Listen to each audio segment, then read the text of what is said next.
Play the guitar, play it again, my Johnny.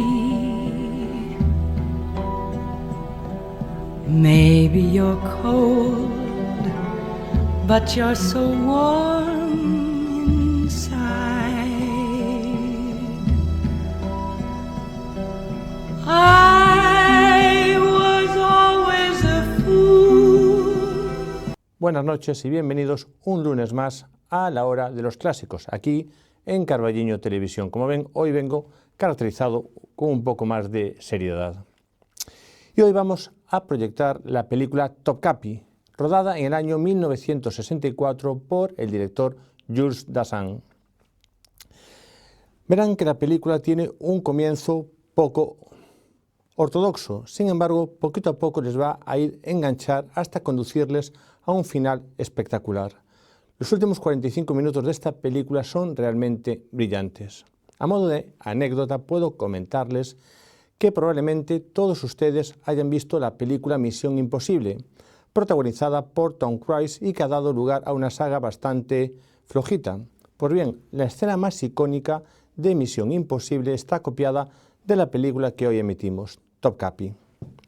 Me imagino que muchos de ustedes se están preguntando ¿qué es Topkapi? Pues bien, Topkapi es un palacio ubicado en el corazón de Estambul, que a principios del siglo XX se convirtió en museo y en la actualidad alberga uno de los mayores tesoros del mundo. A modo de ejemplo, en el Museo de Topkapi encontramos la llamada daga de Topkapi. Es una daga con forma curva, toda ella de oro, cuya empuñadura tiene 3 esmeraldas y en el interior de una hay un pequeño reloj inglés. Pues bien, solo esta daga está valorada en unos 50 millones de dólares, aunque indudablemente este es un precio muy teórico, puesto que nunca se ha puesto a la venta.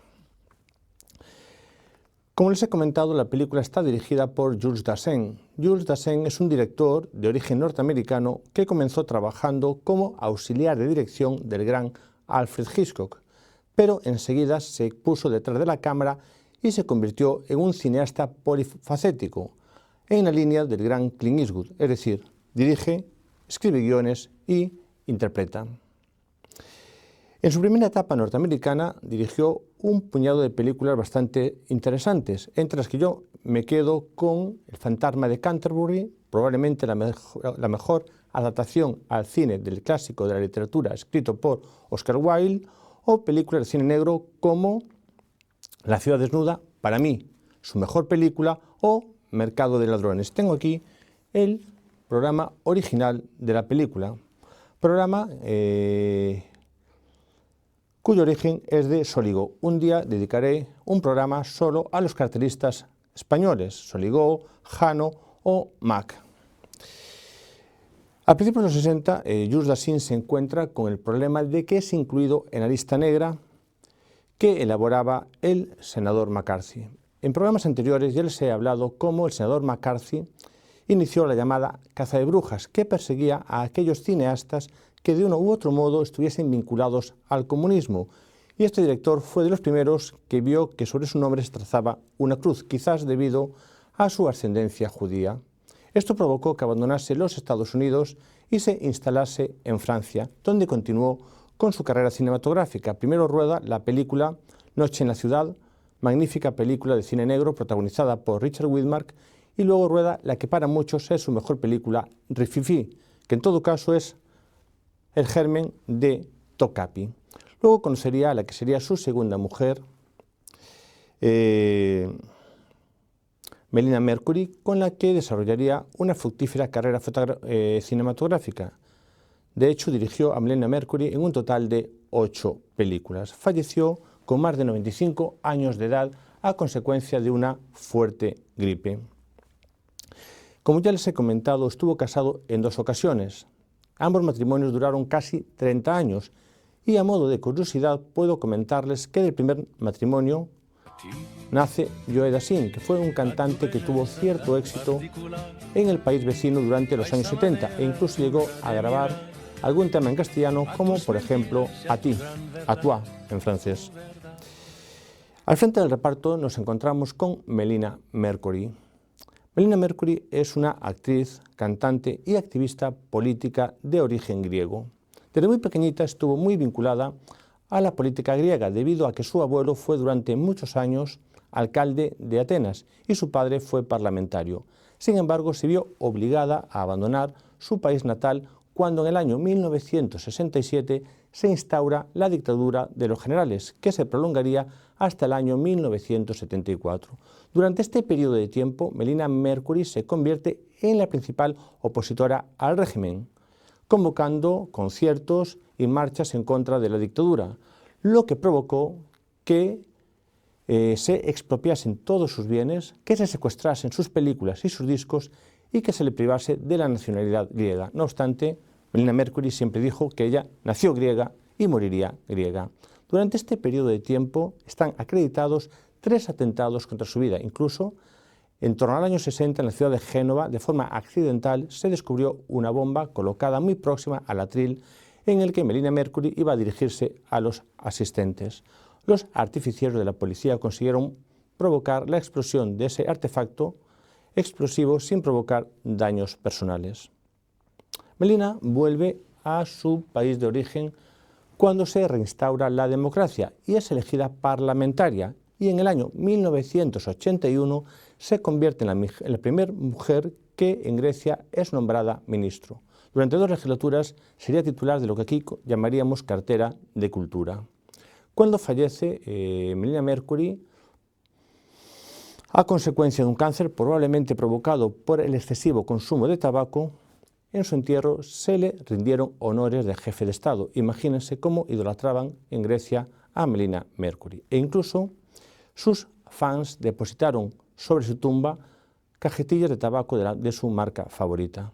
Desde un punto de vista profesional, ya les he dicho que era cantante, grabó hasta 4 discos, 3 de ellos en francés, y protagonizó un buen puñado de películas, la mayor parte de ellas dirigida por Jules Dassin. Su película más recordada es Nunca en Domingo, que personalmente considero una película bastante decepcionante, pero le valió una nominación al Oscar a la mejor actriz, que no ganó. Si bien en Cannes por esta película sí le dieron el premio a la mejor actriz. Otras películas destacadas de la Mercouri serían Freda, que a mí me gusta más que Nunca en Domingo, o Topkapi.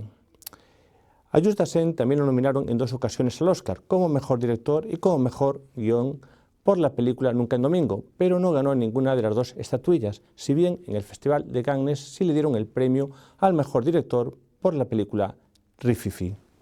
Ahora les voy a contar 2 anécdotas relacionadas con Melina Mercouri que quizás ustedes no conozcan, o quizás sí.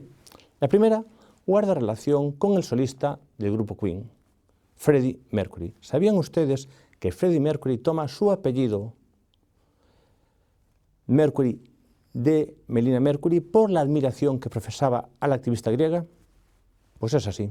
Y segunda anécdota, ¿sabían que nuestro admirado y recordado Camilo VI le dedicó uno de sus mayores éxitos a Melina Mercouri? Me refiero a la canción Melina. Fíjense, como tengo aquí el LP Amor Libre, y el corte 3 de la cara A es la canción Melina. Para acabar mi introducción, quiero hacer referencia a que el reparto lo completa Peter Ustinov. De Peter Ustinov puedo contarles una anécdota muy curiosa. Fue nominado en 3 ocasiones al Oscar al mejor actor de reparto por Quo Vadis, Espartaco y Topkapi.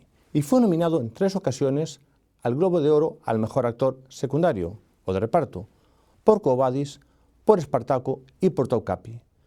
Gana el Oscar por Espartaco y por Topkapi y Globo de Oro por Quo Vadis. Es decir, que cuando gana el Globo de Oro no gana el Oscar, y cuando no gana el Globo de Oro lo galardonan con el Oscar. A modo de curiosidad, tengo aquí otro cartelito de la película Quo Vadis. Metro-Goldwyn-Mayer presenta la más grandiosa producción cinematográfica en la historia del espectáculo. 3 horas inolvidables de emociones. Robert Taylor, que no Robert Redford, Deborah Kerr, Leo Genn y Peter Ustinov.